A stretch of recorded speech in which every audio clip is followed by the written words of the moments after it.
Alors le thème, comme vous avez pu prendre connaissance par l'évangéliste Emmanuel, c'est une jeunesse évangélique et prophétique. Amen. Je vois que vous êtes très fatigués, mais s'il vous plaît, je ne veux pas me sentir seule ce soir, ok? Amen. Ok, alors aujourd'hui nous allons parler d'une jeunesse évangélique et prophétique, mais je vais énormément m'attarder, du moins mon message est exclusivement réservé du moins au thème d'une jeunesse évangélique. Amen. Donc nous allons vraiment ce soir aborder par la grâce de Dieu le fait d'être un jeune évangélique. Amen. Alors, par définition, la jeunesse se définit comme étant un temps de la vie entre l'enfance et la maturité. Okay? C'est donc la phase qui se trouve au milieu entre le moment où nous sommes considérés comme un enfant et le moment où nous sommes considérés comme étant un adulte. Amen. C'est donc une sorte de passerelle entre la phase de l'enfance et la phase de l'adulte, de la maturité dans la vie d'un homme, c'est-à-dire d'un être humain.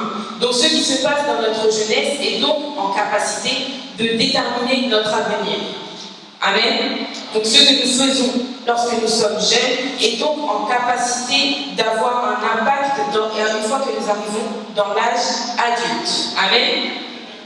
Donc les choix que nous sommes en train de prendre, les actes que nous posons tout au long de notre jeunesse ont des conséquences sur notre avenir. Amen. Et ils ont des conséquences non seulement sur notre avenir à nous, mais également sur les générations à venir. Ils ont également des conséquences sur les enfants que nous allons avoir. Donc les actes que nous posons en étant jeunes ont un impact énorme, que ce soit au niveau physique et également au niveau spirituel. Est-ce que vous êtes avec moi ce soir ?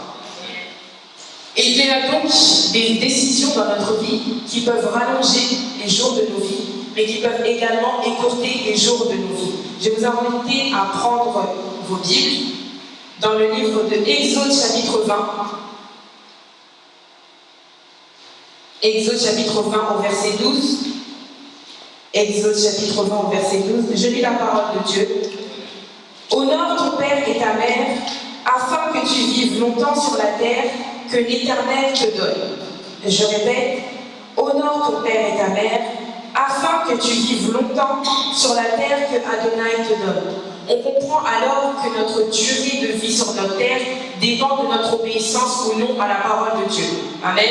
Dépend d'un principe qui est d'honorer nos parents. Amen. Donc si on honore nos parents, Dieu étant fidèle à sa parole, automatiquement les jours sur la terre nous sont rallongés. Est-ce que vous êtes avec moi ce soir? D'accord. Donc une jeunesse réfléchie, c'est une jeunesse qui s'assure une vie adulte confortable. Donc une jeunesse qui pose des actes réfléchis, une jeunesse qui agit sagement, s'assure une vie d'adulte confortable. On le voit lorsque l'on est à l'école. Les conseils que l'on nous donne généralement lorsqu'on est en âge d'être à l'école, c'est prends tes études au sérieux, car plus tard tu en auras besoin. Plus tard tu comprendras. Donc tout ce que nous faisons dans notre jeunesse finit par découler dans notre lendemain. Amen. Donc le fait d'être jeune n'exclut pas le fait que nous devons faire attention à tout ce que nous faisons. Le fait d'être jeune n'est pas une raison pour prendre à la légère tous les actes que nous posons. Amen. C'est pourquoi nous sommes tous appelés à être des jeunes, mais pas n'importe quel jeune, mais une jeunesse qui est évangélique. D'accord? Et par définition, une jeunesse évangélique, c'est une jeunesse qui est conforme à la parole de Dieu. C'est une jeunesse qui est conforme à l'évangile. C'est une jeunesse qui ne fait qu'un avec la parole de Dieu. Amen. Et nous allons prendre nos Bibles dans 1 Timothée, chapitre 4 au verset 12. 1 Timothée, chapitre 4 au verset 12. Si quelqu'un a trouvé le passage qui puisse m'aider dans la lecture.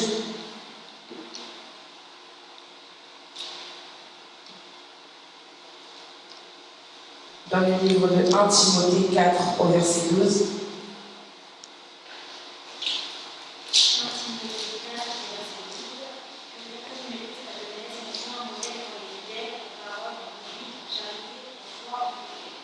Amen. Que Dieu te bénisse. Donc la Bible nous dit que personne ne méprise ta jeunesse. Mais pour que personne ne puisse mépriser ta jeunesse, il faut que toi-même, tu ne méprises pas ta jeunesse. Est-ce qu'on est d'accord? Pour que quelqu'un puisse respecter ce que tu as, il faut que toi-même tu puisses respecter ce que tu as entre les mains. Amen. Il est donc dans ton devoir de prendre au sérieux ta jeunesse. Il est donc dans ton devoir de prendre au sérieux ta jeunesse au point de faire en sorte que ta jeunesse soit en conformité avec la parole de Dieu, afin d'être un véritable modèle pour les croyants, tel que la Bible nous le demande. Amen. Car malgré notre jeune âge, le Seigneur compte sur nous pour être des modèles, pour que nous puissions non pas nous glorifier, mais pour que le Seigneur puisse se glorifier à travers notre jeunesse. Amen. Donc notre jeunesse n'est pas une raison pour ne pas glorifier le Seigneur, mais bien au contraire, elle est une bonne raison pour glorifier le Seigneur. Nous sommes un instrument parfait pour être un modèle pour les croyants. Amen. La Bible ne dit pas que tu dois être un pasteur pour être un modèle pour les croyants. Elle ne dit pas que tu dois être un prédicateur pour être un modèle pour les croyants. Elle nous dit que sois pour les croyants un modèle en parlant à un jeune. Le verset que nous venons de lire, c'est l'apôtre Paul qui s'adresse à son fils dans la foi, Timothée, en lui donnant des conseils pour sa jeunesse. Amen. Et dans la Bible, nous avons une catégorie de jeunes qui aident à participer à la destruction. Amen. Une catégorie de jeunes qui n'a absolument pas marché en conformité avec la parole de Dieu. Alors je vais vous inviter à prendre vos Bibles. Dans le livre de Genèse, chapitre 19, verset 1 au verset 10, est-ce que le prophète Jonathan peut m'aider dans la lecture? Genèse, chapitre 19. Du verset 1 au verset 10. Genèse 19, verset 1 à 10, j'ai lu la parole de Dieu. Les deux anges arrivèrent à Sodome sur le soir. Et Lot était assis à la porte de Sodome. Quand Lot les vit, il se leva pour aller au-devant d'eux et se prosterna la face contre terre. Puis il dit, « Voici mes seigneurs, entrez, je vous prie, dans la maison de votre serviteur et passez-y la nuit. Lavez-vous les pieds, vous vous lèverez de bon matin et vous poursuivrez votre route. » « Non, répondirent-ils, nous passerons la nuit dans la rue. » Mais Lot les pressa tellement qu'ils vinrent chez lui et entrèrent dans sa maison. Il leur donna un festin et fit cuire des pains sans levain. Et ils mangèrent. Il n'était pas encore couché que les gens de la ville et les gens de Sodome entourèrent la maison, depuis les enfants jusqu'aux vieillards. Toute la population était accourue. Ils appelèrent Lot et lui dirent, « Où sont les hommes qui sont entrés chez toi cette nuit? Fais-les sortir vers nous pour que nous les connaissions. » Lot sortit vers eux à l'entrée de la maison et ferma la porte derrière lui. Et il dit, « Mes frères, je vous prie, ne faites pas le mal. Voici, j'ai deux filles qui n'ont point connu d'homme. Je vous les amènerai dehors et vous leur ferez ce qu'il vous plaira. Seulement ne faites rien à ces hommes, puisqu'ils sont venus à l'ombre de mon toit. » Ils dirent, « Retire-toi. » Ils dirent encore, « Celui-ci est venu comme étranger et il veut faire le juge. Eh bien, nous te ferons tickle. En pressant Lot avec violence, ils s'avancèrent pour briser la porte. Les hommes étendirent la main, firent rentrer Lot vers eux dans la maison et fermèrent la porte. Et ils frappèrent d'aveuglement les gens qui étaient à l'entrée de la maison, depuis le plus petit jusqu'au plus grand, de sorte qu'ils se donnèrent une peine inutile pour trouver la porte. Merci, prophète, que Dieu te bénisse. Donc dans le passage que nous venons de lire, pour recontextualiser les choses, c'était dans la ville de Sodome. Le péché était en train de régner dans cette ville. Le péché régnait dans cette ville et l'Éternel, ayant constaté cela, envoya ces deux anges avec une mission bien précise qui était dans la finalité de détruire la ville de Sodome si véritablement le péché y régnait. Amen. Et lorsque ces anges sont descendus sur la terre, ils sont partis rendre, ils se sont retrouvés dans la maison de Lot. Et donc toute la ville de Sodome était au courant. Et ils se sont donc dirigés vers la maison de Lot, non pas pour demander aux anges de remonter avec des prières, mais pour connaître ces anges. Pour ceux qui n'ont pas compris, ces personnes qui étaient venues se présenter devant la maison de Lot voulaient en réalité avoir des relations sexuelles avec les anges que l'Éternel avait emmenés sur terre. Et la Bible nous dit que c'était du plus petit au plus vieux. Et dans d'autres versions, on nous dit jeunes et vieux. Mais avant qu'ils aillent se coucher, les hommes de la ville entourèrent la maison, virgule, jeunes et vieux. Amen. On a donc une génération, une jeunesse qui est pervertie. On a une génération qui ne marche littéralement pas dans la parole de Dieu. On a une génération qui n'est absolument pas en conformité avec la parole de Dieu. On voit une jeunesse qui est conduite par des désirs qui ne glorifient absolument pas Dieu. Une jeunesse qui est séduite et qui ne connaît d'ailleurs aucune limite au point de vouloir avoir des relations avec des anges. Donc une jeunesse qui marche en dehors de la volonté de Dieu est une jeunesse aveuglée qui a des désirs qui n'ont aucune limite, allant jusqu'à aller contre la parole de Dieu. Est-ce que vous voyez à quel point, lorsqu'une jeunesse est en dehors de la parole de Dieu, ce dont elle est capable de faire? Elle a dépassé même le stade du blasphème. Est-ce que je parle à quelqu'un? Et cette jeunesse-là était une jeunesse qui donc inconsciemment participait à la destruction de la ville de Sodome. Une jeunesse, la phase à laquelle nous sommes censés construire notre avenir, la phase à laquelle nous sommes censés bâtir nos vies. Cette jeunesse-là n'a pas décidé de bâtir sa vie, mais de participer à la destruction de la ville de Sodome. Mais cette jeunesse, en réalité, lorsqu'elle était en train de détruire sa vie, elle ne s'arrêtait pas qu'à détruire sa vie, mais elle contribuait à détruire sa destinée, mais aussi aux générations à venir. Parce que la Bible nous dit que lorsque les anges étaient envoyés dans la ville de Sodome, c'était pour que le feu puisse brûler cette ville. Donc lorsque les jeunes participaient à la destruction de la ville, ils participaient également à la destruction de la vie des enfants qui étaient également innocents dans cette ville-là. Amen. C'était donc une jeunesse qui ne tenait pas compte de la responsabilité qu'elle avait, qui était de préparer son avenir. Une jeunesse qui automatiquement s'éloigne de la parole de Dieu, oublie la responsabilité qu'elle a, qui est de préparer son avenir. Une jeunesse qui refuse d'être évangélique, c'est une jeunesse qui refuse de bâtir son avenir au bon endroit, dans le bon chemin. Est-ce que je parle à quelqu'un? Donc une jeunesse qui marche en dehors de la parole de Dieu, c'est une jeunesse qui est littéralement aveuglée. C'est une jeunesse qui est incapable de voir qu'elle courait à sa perte. Cette jeunesse était en train de suivre les vieillards, était en train de suivre tout le mouvement de la ville qui était un mouvement de péché, car elle était en dehors de la parole de Dieu. Amen.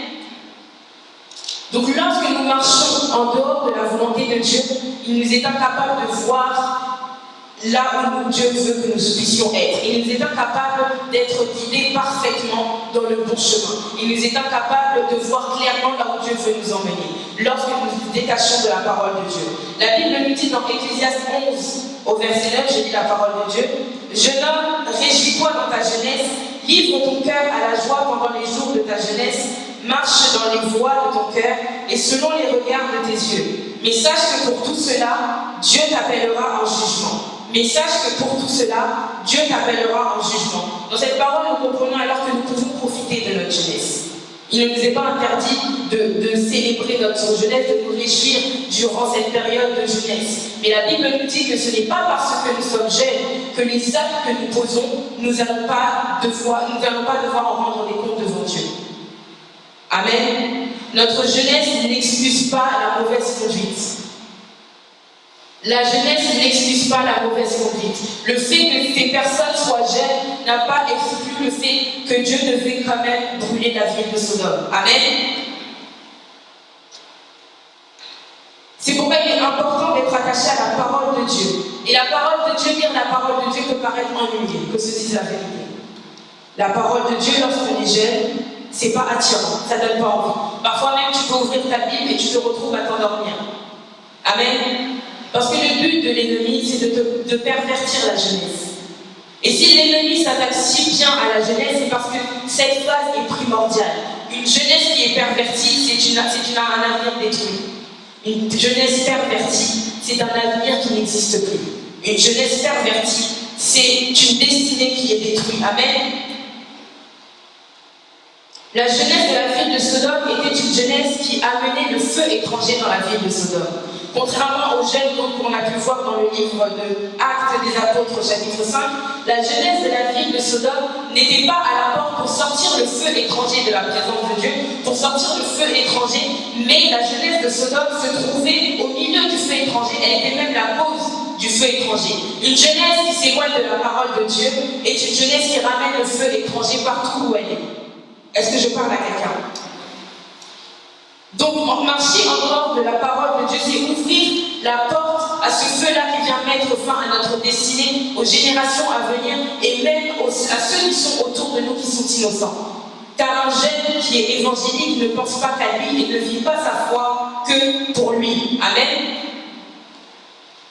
La Bible nous dit que lorsque le péché a été constaté par les anges qui ont été envoyés dans la ville de Sodome, l'Éternel prit la décision de réduire cette ville en fumée. Nous devons donc comprendre ceci, que Dieu ne change pas. Vous savez, la phrase Dieu ne change pas n'est pas un simple slogan qui s'adapte uniquement lorsqu'on attend des promesses, lorsque nous sommes en attente de bénédiction, de visitation évangélique. Dieu ne change pas, marche également lorsque Dieu doit faire marcher sa justice. Amen. Donc même si nous sommes jeunes, Dieu ne change pas. Donc même si nous commettons des péchés dans notre jeunesse, où nous prétendons être innocents, Dieu ne change pas et sa justice doit prendre place. Amen. Dieu n'a pas regardé à l'âge de ces personnes qui se sont présentées devant la porte de l'homme pour avoir des relations sexuelles avec les anges. Dieu n'est pas gentil, mais Dieu est juste. Même si tu es jeune, Dieu ne sera pas gentil avec toi parce que tu es jeune, mais Dieu sera juste. Parce que Dieu ne s'adapte pas à ton âge. Amen. Mais Dieu s'adapte et s'approche à sa parole. Est-ce que je parle à quelqu'un?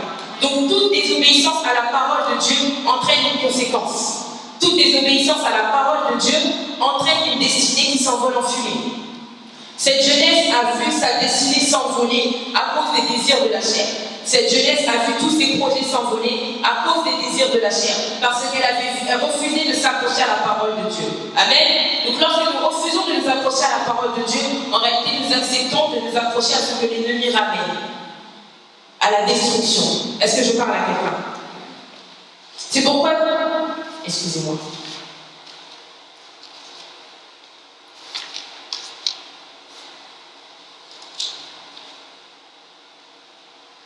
Et c'est pour ça que Dieu nous dit ce soir que nous ne devons pas nous cacher derrière notre jeunesse pour négliger la parole de Dieu.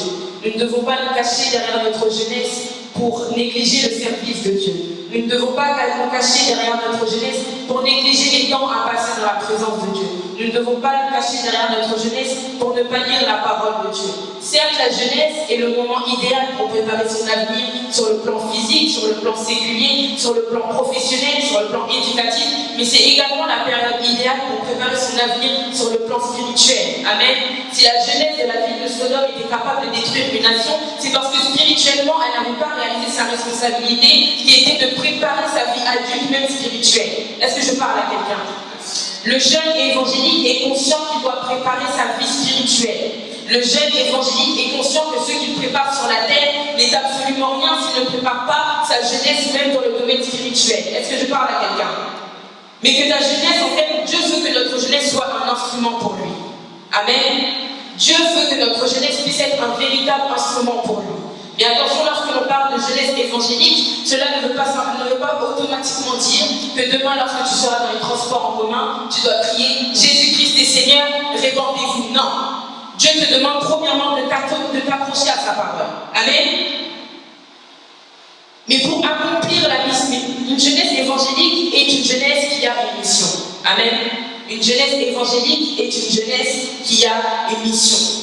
Et pour accomplir à bien la mission qui nous est confiée dans Matthieu 28, verset 19, qui est de faire de toutes les nations des disciples, pour y arriver, nous devons être une jeunesse évangélique. Amen. Une jeunesse évangélique, c'est une jeunesse qui est en conformité avec la parole de Dieu. C'est pour ça qu'il est important pour nous de n'absolument pas négliger cette phase qui est de la jeunesse. Car il y a une responsabilité derrière. Il y a une responsabilité que peut-être tu n'avais pas réalisée avant ce jour. Mais Dieu m'envoie te dire ce soir que tu dois réaliser que le fait que tu sois jeune est une responsabilité. Amen. Et Paul avait donné un conseil, comme on l'a lu tout à l'heure, à son fils dans la foi Timothée, dans le livre de 1 Timothée 4, verset 12. Je relis la parole de Dieu. Que personne ne méprise sa jeunesse, soit pour les croyants un modèle en parole, en conduite, en amour, en foi, en pureté. Soit pour les croyants un modèle. Soit pour les croyants un modèle. Nous avons donc le devoir de la part du Seigneur d'être des modèles. Amen. D'être des modèles. Et ce verset est adressé à une personne qui est au même stade que nous dans sa vie, qui est au stade de sa jeunesse. Amen. Dieu ne nous dit pas, comme tu es consacré, sois un modèle pour les croyants. Dieu ne nous dit pas, comme tu me sers dans mon église, sois un modèle pour les croyants. Simplement parce que tu es un jeune évangélique, tu as la responsabilité d'être un modèle pour les croyants. Amen. Donc chaque personne qui est porteuse de l'évangile, chaque personne qui a connaissance de l'évangile est automatiquement Amen. Chaque personne qui connaît la parole de Dieu, donc toi qui te trouves en ce lieu, qui entend ces paroles, automatiquement, une mission s'accorde à ta vie, dès ton jeune âge. Amen. Et l'évangile que Dieu nous donne, cette parole que Dieu nous donne, ce n'est pas que pour nous. La Bible nous dit dans Psaume 23, tu induis ma tête et ma coupe déborde. Et souvent nous chantons ces chansons-là. Nous chantons ces psaumes-là. Nous disons cela. Nous prions, Seigneur, que ma coupe puisse déborder. Seigneur, je veux être rempli par toi. Seigneur, que ma coupe puisse déborder. J'ai tant besoin de toi. J'ai soif de toi. Mais ta coupe doit déborder pour quelle raison? Est-ce que ta coupe doit déborder pour toi seul? Est-ce que ta coupe doit déborder pour ton mariage? Est-ce que ta coupe doit déborder pour que tu puisses mieux chanter?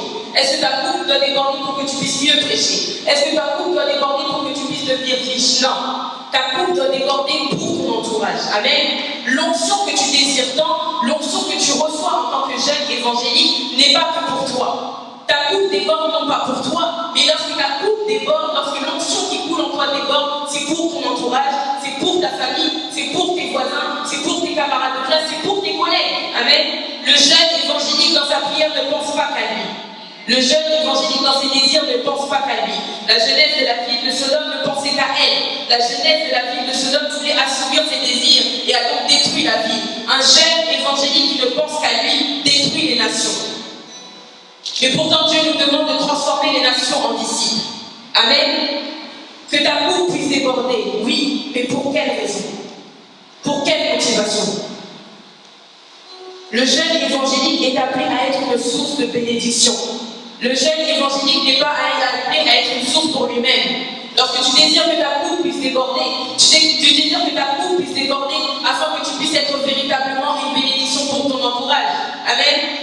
Un jeune évangélique est un modèle pour sa génération.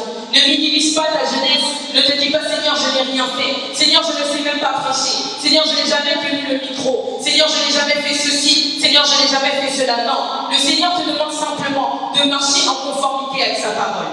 Ainsi, tu seras un modèle. Ainsi, tu pourras véritablement accomplir cette mission. Tu n'es pas appelé sur cette terre à simplement accomplir des exploits. Mais tu es appelé sur cette terre à transformer les nations en disciples. Est-ce que je parle à quelqu'un? La Bible nous dit, sois pour les croyants un modèle en parole en premier. La Bible dans ce verset nous fait une liste pour lesquelles, dans quel domaine nous devons être des modèles. On nous parle de parole, de conduite, d'amour, de foi, de pureté. Mais la première chose, c'est pour ça que lorsque nous lisons la parole de Dieu, nous devons être très concentrés sur les détails, sur la ponctuation, sur l'ordre des mots. La première chose dans laquelle Dieu nous appelle à être un modèle, c'est dans la parole. C'est dans ta parole. Le jeune évangélique connaît et applique la parole de Dieu. Le jeune évangélique connaît et applique la parole de Dieu. Le jeune évangélique est un étudiant de la parole de Dieu. Le jeune évangélique a la conscience que tout commence par la parole. Est-ce que je parle à quelqu'un? Le monde dans lequel tu vis aujourd'hui, le monde dans lequel tu fais tes projets, le monde dans lequel tu es en train de vivre, il a été créé par la parole. Tu dois être un modèle, certes, mais premièrement dans la parole. Est-ce que tu désires connaître la parole ou tu te contentes simplement de ce que tu as? Un étudiant modèle, on le voit à l'école, c'est l'étudiant qui se tient devant le professeur. C'est l'étudiant qui pose des questions. Est-ce que tu poses des questions au Seigneur? Est-ce que tu poses des questions au Saint-Esprit? Tu n'arrives pas à lire la Bible. Est-ce que ce stade-là te contente? Tu n'arrives pas à lire la Bible et tu t'arrêtes à ce stade-là. Tu n'arrives pas à lire la Bible, prie. Tu n'arrives pas à lire la Bible, prie. Car le Seigneur te demande et te donne l'ordre d'être un modèle pour les croyants par la parole. Peut-être que le mot modèle ne peut pas trop parler. Tu dois être un influenceur par la parole. Est-ce que je parle à quelqu'un? En fait, dans ta connaissance de la parole, la personne qui est à côté de toi doit avoir envie d'ouvrir sa Bible. Lorsque tu ouvres la bouche, la personne qui t'entend parler doit avoir envie d'en savoir plus. Lorsque tu ouvres ta bouche, même une personne qui a déjà lu la Bible en entier doit avoir envie de retourner encore dans la parole. Dieu veut que tu sois un modèle. Dieu veut que tu sois un modèle. Et le meilleur des modèles dans la Bible que nous avons, c'est Yeshua. Amen. Yeshua était à la base avec ses parents s'en vont et ils se rendent compte qu'ils ont perdu l'enfant. Et lorsqu'ils vont faire des recherches, ils se rendent compte que leur enfant de 12 ans, retenez bien l'âge de 12 ans, l'enfant de 12 ans en réalité était dans le temple. L'enfant de 12 ans était dans le temple Et on le voit, il était là au milieu des maîtres et il posait des questions. Il était là au milieu des docteurs et il posait des questions. Car le désir de Yeshua n'était pas premièrement de faire des miracles, mais c'était d'être un modèle dans la parole. Amen. C'était d'être un modèle dans la parole. Et la Bible dit qu'à ce moment-là, Yeshua avait 12 ans. Et il faut savoir que dans la tradition juive, on devient un adulte à l'âge de 13 ans. Donc Yeshua était au courant que l'âge adulte approchait. Donc il se préparait. Parce qu'il ne devait pas échouer à sa mission d'être un modèle. Il ne devait pas échouer à sa mission de faire de toutes les nations des disciples. Il devait alors se préparer. Il était conscient de sa responsabilité. Mais il devait commencer par être un modèle par la parole. Un modèle dans la parole. Donc Yeshua se trouvait au pied des docteurs. Yeshua n'a pas estimé qu'il était trop jeune.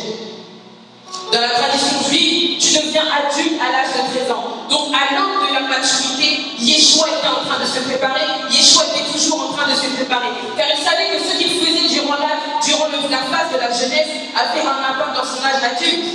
Amen. Et tout ce qu'il a préparé jusqu'à l'âge de 12 ans a porté ses fruits lorsque ce ministère a commencé à 30 ans. Tout ce que tu sais dans la présence de Dieu, tout ce que tu fais pour être en conformité avec la parole de Dieu, te payera tôt ou tard, se manifestera tôt ou tard. Ce temps que tu as décidé de passer ce soir, tu aurais pu faire comme les autres, regarder le dernier programme télé, regarder le dernier épisode de ta série Netflix préférée, mais tu as préféré être dans la présence de Dieu. Ces choses se manifesteront tôt ou tard. Amen.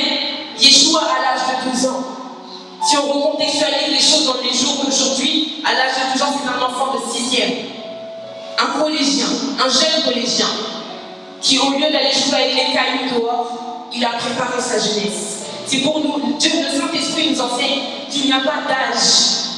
Tu n'es pas trop jeune pour te préparer. Tu n'es pas trop jeune pour prendre ta vie spirituelle au sérieux.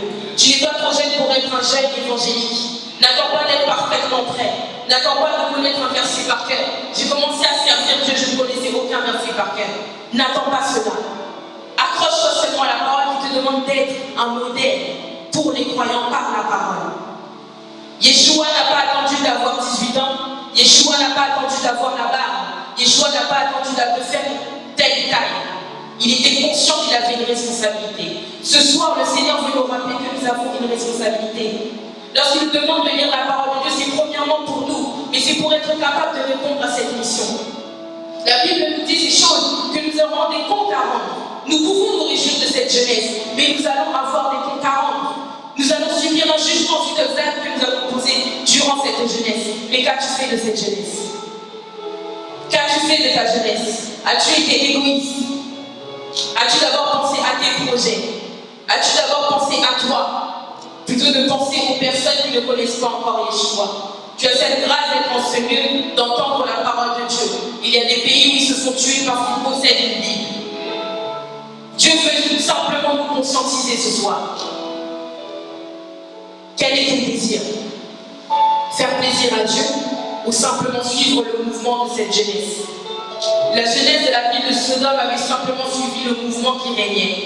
Le mouvement qui régnait. Ils étaient tellement aveuglés qu'ils ne se rendaient pas compte qu'ils étaient en train de suivre des vieillards qui avaient déjà fait leur vie. Eux qui étaient jeunes sont partis détruire leur jeunesse parce qu'ils suivaient le mouvement du moment. Ils suivaient le péché du moment. Dieu veut que nous puissions être des modèles. Est-ce que je parle à quelqu'un? Est-ce que je parle à quelqu'un? La deuxième chose que Dieu nous dit, que nous puissions être un modèle en conduite. Nous sommes donc appelés à être des modèles en conduite dans la société, dans notre famille, dans notre entourage, en cours, au travail. Donc même lorsque nous faisons preuve d'insolence avec nos professeurs, nous ne nous comportons pas comme Dieu veut que nous puissions nous comporter. Nous ne nous comportons pas comme une jeunesse évangélique. Lorsque nous nous présentons systématiquement en retard au travail, nous ne nous comportons pas comme une jeunesse évangélique. Dieu ne nous demande pas d'être une jeunesse évangélique simplement quand nous sommes à l'église. Mais la première chose qu'il nous demande, c'est lorsque nous sommes à l'extérieur de l'église. Les nations ne se trouvent pas dans l'église. Est-ce que je parle à quelqu'un? Les nations ne sont pas dans l'église. Car une fois qu'elles sont dans l'église, elles sont les disciples. Amen. Donc Dieu nous demande d'être des chrétiens, d'être des jeunes évangéliques, là où il nous attend, dehors. Donc lorsque dans la société tu n'es absolument pas un modèle, tu es à côté de ce que Dieu veut de toi, même si tu pries en langue, même si lorsque tu prophétises les choses se passent, même lorsque tu pries pour les gens tombent, même lorsqu'il y a des miracles qui se passent, tu es totalement à côté. Le jeune évangélique ne se vante pas de ce qu'il a ni de ce qu'il est. Le jeune évangélique accomplit la mission qui lui est donnée. Le jeune évangélique a le souci de la mission. Le jeune évangélique s'oublie. Yeshua, à l'âge de 12 ans, avait la capacité de s'oublier parce qu'il était conscient qu'il avait une mission sur cette terre. Amen. Yeshua est venu sur cette terre en ayant la pleine conscience qu'il avait une mission. La distraction attendra, mais je dois accomplir la mission de mon Père. Et tu as exactement la même mission que Yeshua. Amen. Tu as exactement la même mission que Yeshua. Des modèles en conduite. Des modèles face à la tentation. Et il y a eu un jeune que la Bible nous parle, il s'appelle Joseph. Face à la tentation, il a été un modèle. Face à la femme de Potiphar, qui s'est présentée devant lui, qui voulait le connaître, et il a refusé. Parce qu'il devait être un modèle. Parce qu'il devait être fidèle à ses principes. Parce qu'il devait être fidèle à la parole de Dieu. Il ne pouvait pas toucher la femme d'autrui. Est-ce que je parle à quelqu'un? Quelle est ta conduite lorsque tu es traité injustement? Quelle est ta conduite lorsque tu es traité injustement? Quelle est ta conduite? Joseph était en prison injustement. Il n'avait rien volé. Il n'avait pas volé la femme d'autrui. Mais Joseph était en prison. Et la Bible nous dit que la conduite de Joseph était tellement bien que même en prison, il était élevé. Que même là où il était traité injustement, Joseph restait Joseph. Est-ce que lorsque tu es dehors, une fois que tu te fais insulter, tu deviens quelqu'un d'autre? Est-ce que lorsque tu es dehors, lorsque tu te fais traiter injustement, tu te fais bousculer dans les transports, ton réflexe c'est le tir, ton réflexe c'est l'insulte? Même lorsque tu es traité injustement, tu restes un jeune évangélique. Est-ce que je parle à quelqu'un ce soir? La conduite d'un jeune évangélique ne s'adapte pas à l'endroit où il est, ne s'adapte pas à la situation dans laquelle il est, ne s'adapte pas au temps dans lequel il se trouve. Elle reste fidèle à la parole de Dieu. La conduite d'un jeune évangélique ne shifte pas, ne change pas. La conduite d'un jeune évangélique est en synchronisation parfaite avec la parole de Dieu. Est-ce que je parle à quelqu'un ce soir? Et Dieu nous demande d'être des modèles en amour envers notre prochain. D'être des modèles en amour envers notre prochain. Et nous allons rester dans le modèle de Joseph, qui n'a pas été trahi par ses amis, qui n'a pas été trahi par ses voisins, qui n'a pas été trahi par des connaissances, qui n'a pas été trahi par des collègues, mais il a été trahi par ses frères. Il a été trahi par des hommes avec qui il vit, avec qui il mangeait, avec qui il dormait, avec qui il était en totale confiance. Joseph a été trahi. Mais ce qui est étrange, les mêmes personnes qui l'ont trahi, Joseph les a secourus. Es-tu capable d'aimer? Es-tu capable de secourir une personne qui t'a fait du mal? Le jeune évangélique est appelé à continuer d'aimer celui qui lui a fait du mal. Est-ce que je parle à quelqu'un? Le jeune évangélique est appelé à continuer d'aimer celui qui l'a mis en prison injustement. Le jeune évangélique est appelé à continuer d'aimer celui qui l'a accusé à tort. Parce que le jeune évangélique ne fait pas ces choses pour lui, mais il les fait pour glorifier son roi. C'est le monde qui a besoin de Yeshua, pas ceux qui sont à l'église. Est-ce que je parle à quelqu'un? Et la Bible nous dit, si vous accomplissez la loi royale d'après l'Écriture, tu aimeras ton prochain comme toi-même, vous faites bien. Mais si vous faites du favoritisme, vous commettez un péché, la loi vous dénonce comme étant coupable. Le jeune évangélique ne choisit pas qui aimer. Le jeune évangélique face à l'homophobie ne choisit pas qui aimer. Il est anormal qu'un jeune évangélique soit homophobe. Il est anormal de choisir qui tu aimes en fonction de la vie qu'il mène. Il est anormal qu'un jeune évangélique participe au racisme. Il est anormal qu'un jeune évangélique participe à l'injustice. Car la Bible dit, mais si vous faites du favoritisme, vous commettez un péché. Choisir qui aimer parce qu'il nous a fait plus mal ou moins mal, c'est du favoritisme. Et vous commettez alors un péché. Alors que nous sommes appelés à être des modèles. Amen. Amen. Et nous sommes également appelés à être des modèles dans la foi. Nous sommes appelés à être des modèles dans la foi. Il y a ce jeune homme que l'on appelle Daniel qui se retrouvait dans le palais d'un roi qui priait des dieux étrangers. Il n'avait absolument rien demandé, mais parce qu'il était jeune, il s'est revu être sélectionné, lui et ses amis, à servir un roi, à être formé. Et il se retrouve dans un palais où un roi qui prie des idoles, mais ce roi avait énormément de conditions. Mais Daniel les refusait. Amen. Daniel les refusait malgré toutes les pressions et les menaces qu'il pouvait subir. Ce roi avait pour tendance que lorsqu'il faisait un songe, le lendemain, lorsqu'il se réveillait, il menaçait tout son personnel. Il leur disait, vous devez m'interpréter ces songes, et celui qui est incapable de me l'interpréter finira dans la fournaise ardente, sera tué, sera envoyé dans la fosse au lion. On leur donnait les conditions, que celui qui priera un Dieu étranger, que celui qui osera prier le Dieu d'Israël, mourra aujourd'hui. Mais Daniel ne s'est jamais arrêté, malgré les pressions sociales, malgré les menaces. Daniel gardait sa foi. Amen. Malgré la position du roi, Daniel gardait à l'esprit que son Dieu était le roi des rois. Est-ce que ta foi fait, est-ce que ton comportement, est-ce que ce qui se passe dans la société te fait oublier la position de ton Dieu? Est-ce que quelque chose d'autre a pris la position de ton Dieu dans ta vie? Daniel aurait pu être impressionné. Daniel n'était pas dans une maison, n'était pas dans une cabane, il était dans un palais. Il y avait de l'or partout. Il y avait des choses avec une grande valeur, mais il n'oubliait jamais son Dieu. Quelles sont ces choses qui t'ont fait oublier la présence de ton Dieu? Quelles sont ces choses qui t'ont fait oublier ce que Dieu était capable de faire dans ta vie? Quelles sont ces choses qui t'ont fait passer, qui ont fait passer Dieu en deuxième position? Quelles sont ces choses qui t'ont fait oublier ta mission? De servir l'Éternel, d'être fidèle à sa parole. Malgré ce qui était proposé dans le palais du roi, malgré le confort, malgré les positions, malgré l'élévation que Daniel avait dans le palais du roi, il n'oubliait jamais qui était son Dieu. Parce qu'il avait une mission. Parce qu'il avait une mission. La Bible nous dit que Daniel n'avait même pas besoin de leur prêcher la parole. Que le roi avait fini par proclamer que le Dieu qui était en Daniel était le Dieu véritable. Amen. Tu n'as pas besoin de crier que Jésus est Seigneur. Tu n'as pas besoin de porter un grand t-shirt Jésus sauve. C'est par ton attitude, c'est par ta conduite, c'est par ta foi, c'est par ton amour que l'on saura que le Dieu que tu sers est vivant. Le roi a su que le Dieu que Daniel servait était vivant parce que peu importe ce qui se passait dans la vie de Daniel, Daniel se remettait toujours à ce Dieu-là. Daniel ne dérangeait personne à dire que mon Dieu est le Dieu véritable. Daniel le prouvait en étant un modèle. Daniel avait une attitude exemplaire. Est-ce que l'on peut te considérer comme étant une personne exemplaire? Non pas dans l'église, mais dans la société. Est-ce que dans ta classe, tu es une personne exemplaire? Est-ce que dans ton entreprise, tu es une personne digne de confiance? Dieu nous rappelle qu'il nous veut même dans les petits détails. Dieu nous rappelle qu'il veut que nous puissions faire attention à notre marche chrétienne en étant une jeunesse évangélique, même dans les plus petits détails. Amen. Et il veut que nous puissions être des modèles en pureté. Lorsque Daniel et ses compagnons sont arrivés dans le palais du roi, de la nourriture leur était servie.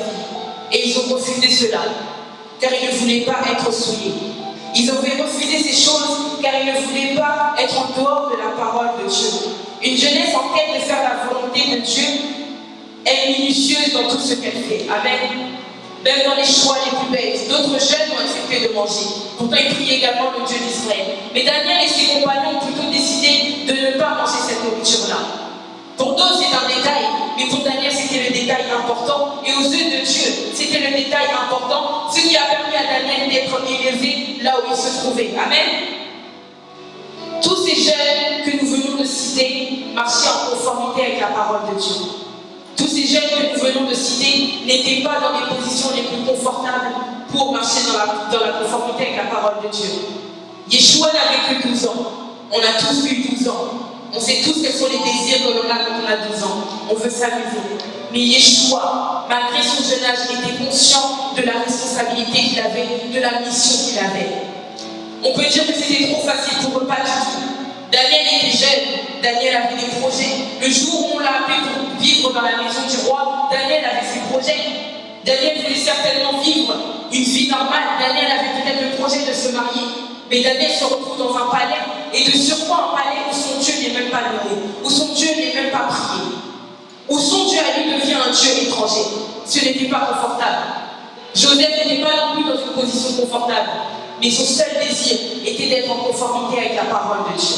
Tu traverses tellement des situations compliquées qui ne te donnent plus envie de prier, qui ne te donnent plus envie de lire la parole, qui ne te donnent plus envie de prier pour les autres, qui ne te donnent plus envie de demeurer dans la présence de Dieu, qui ne te donnent plus envie de venir à l'église, qui ne te donnent même plus envie de t'approcher de Dieu, qui ne te donnent même plus envie de servir Dieu. Tu arrives même à un moment où tu ne veux plus te rendre dans la présence de Dieu, tu fais volontairement des choses qui vont t'empêcher de venir dans la présence de Dieu. Dieu te rappelle ce soir. Dieu te rappelle ce soir, tu as une mission. Tu as une mission. Tu as une mission. Le jeune évangélique s'oublie. Le jeune évangélique oublie le confort. Joseph n'était pas dans une situation confortable. Il était considéré pour mort auprès de son père. Donc même si son père avait la volonté de le chercher, il n'allait jamais le chercher. Parce que pour son père, il était mort. Joseph n'était pas dans une position confortable. Daniel non plus. Il se retrouve dans une fournaise ardente parce qu'il croit en Dieu. Il se trouve au milieu de la fosse au lion parce qu'il croit en Dieu. Mais toi, tu es là. Tu peux librement croire en ton Dieu. Mais n'oublie pas la mission. N'oublie pas la mission. Ne sois pas de cette jeunesse qui détruit les nations, mais sois cette jeunesse qui transforme les nations en disciples. La jeunesse de la ville de Sodome a contribué à la destruction d'une nation. Une jeunesse qui, en dehors de la volonté de Dieu, est capable de détruire toute une nation. Une jeunesse qui, en dehors de la volonté de Dieu, est capable de détruire même les générations à venir. Mais une jeunesse qui marche en adéquation avec la volonté de Dieu, une jeunesse qui s'accroche à la parole de Dieu, est capable de transformer les nations en disciples. Et nous voyons avec Yeshua, lorsque Yeshua prend la décision, malgré son jeune âge, de demeurer dans la présence de Dieu, de rester au pied des docteurs, en réalité, il était en train de préparer le terrain pour nous. Il était en train de préparer le terrain. Est-ce que je parle à quelqu'un? Une jeunesse, c'est une jeunesse éveillée. Amen. Une jeunesse fatiguée, c'est une jeunesse qui rentre déjà dans la vie. Est-ce que je parle à des jeunes? Est-ce que je parle à des jeunes? Vous êtes fatigués, pourtant l'année ne fait que commencer. Nous ne sommes pas la jeunesse de la mission. Amen. Lorsque l'évangéliste fait des réunions, c'est pour nous rappeler la mission. Et chacun a un couloir. Amen. Il y a des personnes qui vont réaliser leur mission par la richesse. Est-ce que je parle à quelqu'un? Mais si seulement on n'est pas en modèle dans la conduite. Peut-être ta mission c'est d'être millionnaire. Ok, on va prendre un exemple. Peut-être que ta mission c'est un millionnaire. Dieu te demandera d'être un modèle en conduite. Comment te comportes-tu avec l'argent? Est-ce que je parle à quelqu'un? Comment te comportes-tu avec l'argent? Quel est ton comportement? Tu dois être un modèle en conduite. Tu es peut-être appelé à offrir un orphelinat. Tu dois être un modèle en amour. Et tu es capable d'aimer même une personne qui te crache au visage. Et Dieu te mettra face à ces choses-là. S'il est si difficile d'être à fond dans la religion, comme on aime si bien le dire, quand on est jeune, c'est parce qu'une jeunesse qui est éveillée spirituellement est capable de changer une nation. Les jeunes de la ville de Sodome étaient éveillés spirituellement, mais dans le mauvais côté. À combien plus forte raison, une jeunesse qui est éveillée par le feu de l'Esprit Saint n'est-elle pas capable de changer la ville de Vieux-Châtillon? Est-ce que je parle à quelqu'un? Est-ce qu'on peut se lever, s'il vous plaît? Machata Rabashi qui était Pradimas. Reina Baba Baba qui était Pradimas.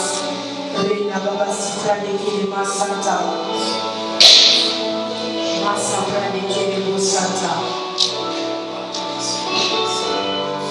Je sens comme une lourdeur très très très forte. Et cette lourdeur m'a réussi de l'écraniquer. Ramachine de Basanta Rabachikete. Machanda Rababasikete, les frères de Massanta de Régosikete. Les débats supradéqués. Ceux qui savent parler en langue, parlent en langue. Machanda de Basikete. Les Régosikete, les Basikete. Si tu ne sais pas parler en langue, adore le Seigneur. Adomasikete, les Basanta. Les débats Basikete, les frères de Massanta. Ronamama Sekete. Les Baba. Rina Baba Baba Sekete, Rite Rebo Sande Kere Frademas, Rina Baba Baba Sekete, Rona Masikete le Frademas, Shende Rebo Sende Kere Frademas.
les choses dont tu as honte. Dépose toutes les choses dont tu as honte. Le Seigneur veut les prendre. Le Seigneur veut les prendre afin de pouvoir t'équiper. Tu n'es qu'à la première phase. Ah, cette année doit être différente. Cette année doit être différente. Refuse de sortir de cet endroit avec les fardeaux que tu as dans ce lieu. Si c'est les fardeaux de la maladie, dépose-les. Si c'est les fardeaux de l'instabilité, dépose-les. Si c'est les fardeaux de la peur, dépose-les. Si c'est les fardeaux de la dépression, dépose-les. Si c'est les fardeaux du doute, dépose-les. Si c'est les fardeaux de l'instabilité, dépose-les. Il est là ce soir. Il est là ce soir. Il est là ce soir. Et tout ne dépend que de toi. Tout ne dépend que de toi. Et le ciel te désire être équipé. Si tu ne veux pas te décharger, et le ciel te désire être équipé. Si tu ne veux pas être déchargé, et le ciel te désire être équipé. Si tu ne veux pas être déchargé, les bossins de quai, il n'a pas ma chaîne, il n'a pas ma sécurité, les gars, tu dois d'abord passer par la croix avant la chambre haute. Tu dois d'abord passer par le repas avant la chambre haute. Avant l'équipement, tu dois d'abord être brisé. Avant l'équipement, le Seigneur t'a porté tes fardeaux. Avant l'équipement, le Seigneur t'a porté tes fardeaux. Ma chandelle est rose. Il n'a pas sécurité les frères. Il n'a pas sécurité. Tu as levé tes mains vers le ciel. L'atmosphère est favorable, mais tout ne dépend que de toi. Personne ne va prier pour toi. Car cette année, c'est ton année si tu le décides. Cette année, c'est ton année si spirituellement c'est ton année. Cette année ne sera pas ton année si on sort des belles phrases. Cette année sera ton année avec le Seigneur. Seulement si spirituellement tu la vis. Amen. Une jeunesse évangéliste, c'est une jeunesse en conformité avec la parole de Dieu. C'est une jeunesse en conformité avec Dieu lui-même. Lorsque tu élèves tes mains, tu demandes au Seigneur de t'équiper pour tout ce qu'il a prévu pour toi cette année. Lorsque tu vas lever tes mains, prie avec foi. Prie avec foi. Prie avec foi. Lorsque tu demandes quelque chose au Seigneur, crois qu'il te le donne. Si tu as besoin d'être fortifié, demande-lui.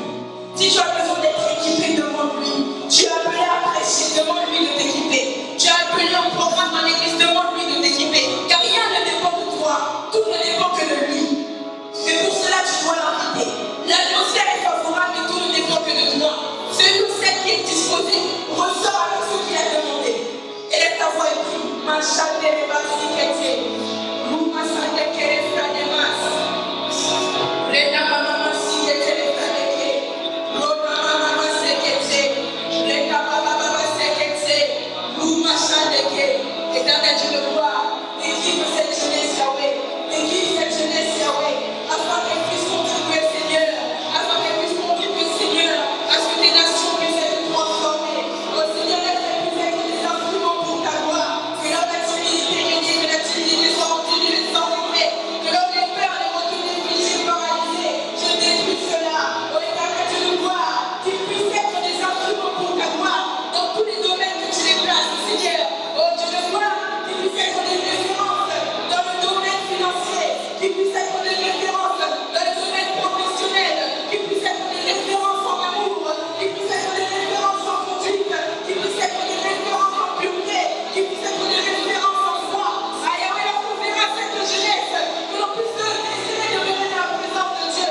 Que lorsqu'on verra cette jeunesse, que l'on puisse désirer prier. Que lorsque l'on verra cette jeunesse, que l'on puisse croire que Dieu fait des miracles. Que lorsqu'on verra cette jeunesse, que l'on puisse croire que Yeshua est Seigneur.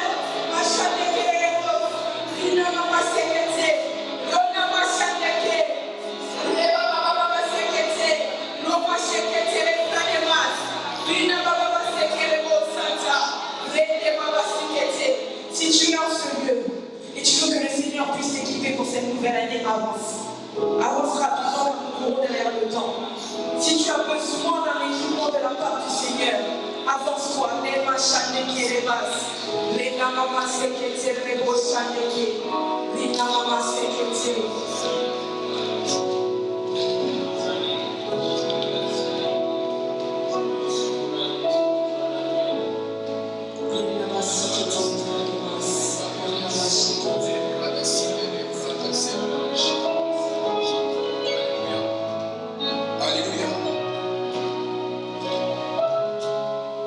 Ce que nous sommes en train de faire ici n'est vraiment pas un jeu.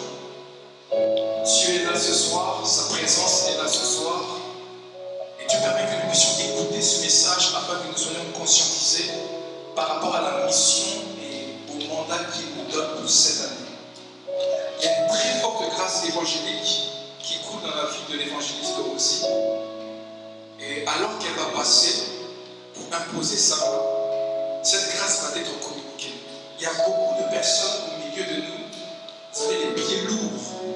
La Bible déclare qu'ils sont beaux les pieds de celui qui annonce l'évangile. On est chrétien, mais on a du mal à parler de Jésus.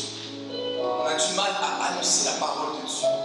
On a du mal à évangéliser à cause de certaines hontes et d'autres choses. Et j'ai vraiment apprécié son message parce que son message en réalité définit un véritable chrétien. C'est-à-dire, elle parle des modèles. En réalité, celui qui évangélise n'est pas forcément celui qui parle, mais c'est celui qui prêche par sa propre vie. Parce que sa vie est une prédication et un message. Est-ce que je parle à quelqu'un ce soir? L'évangéliste aussi va passer, elle va simplement imposer ses mains. Et vous allez voir ce qui va se passer. Il y a des anges qui sont dans la salle. Ce rendez-vous, il est réellement divin et Dieu veut travailler ce soir.